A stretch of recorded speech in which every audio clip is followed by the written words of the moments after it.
First and foremost, guys, amazing job on this film. I thought it was brilliant. I love the concept. I love the sci-fi elements. And I also love the romance and the story of it, too. But Andy, first question's for you. Now, Niles lives up to his name, and he's definitely takes a nihilistic outlook on life. Can you explain your character and his perspective early in the film? Yeah, for sure. When you first meet him, it feels to the viewer probably like he is the coolest guy ever. I don't know. Those are not my words, but he's in complete control. He somehow knows everything that's happening and is the master of this world.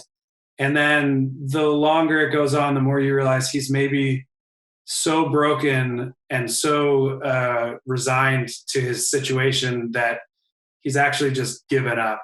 And there's something about that I found really funny, but also very compelling in a dramatic way as well. Now, Cristin, Sarah's described as the black sheep of the family. What sets her apart from her sister and maybe some of the other people that are at the wedding? I think that she's like in an immense amount of pain when we meet her and sort of like drowning in her own shame. And I think that she's refusing to like look at her own shit, for lack of a better term. Do you know what I mean? Right. She's just continuing to try and escape herself even before she gets stuck in a time loop. Like you get the sense that this has been like a lifelong thing with her.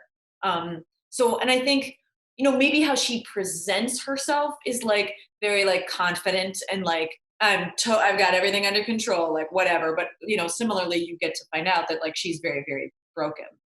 I mean, overall, I think this film has a great message, but what do you think this film has to say about romance and finding the one for you? Well, without giving too much away, when I first read it and I talked to the writer, Andy Ciara, we both talked a lot about how it's working in the space of the moment where you decide to take the leap, and that can be a really terrifying thing to do for a lot of people.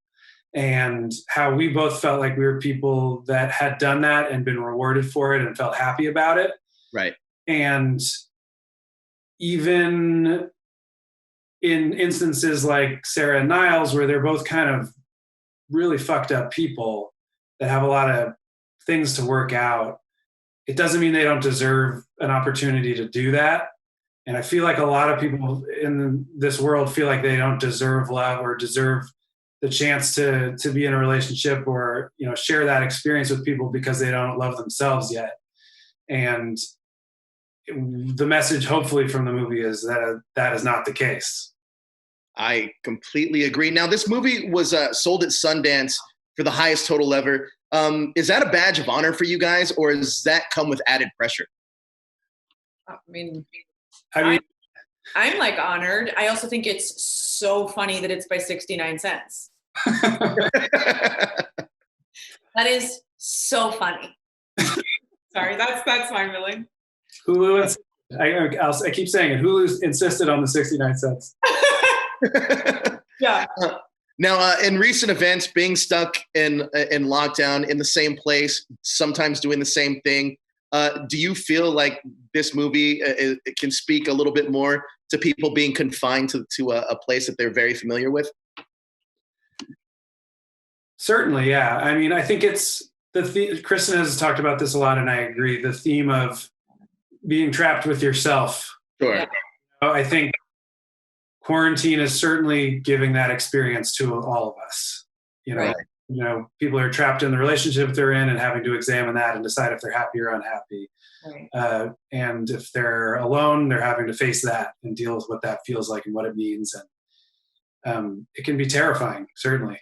It's magnified it for sure, but I think that it's like, that was like one of my favorite aspects of it when I even first read it, which was like obviously a long time ago, that I was like, oh yeah, everyone always, I feel like that's part of growing up is that you try and escape yourself and like you don't want to deal with certain things. And so even us as like just there's so many distractions you can have.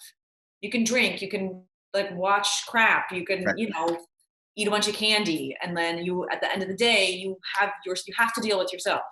Yes. Well, I thought this movie was brilliant.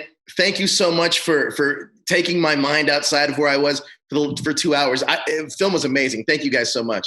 Thank you. Take care, guys.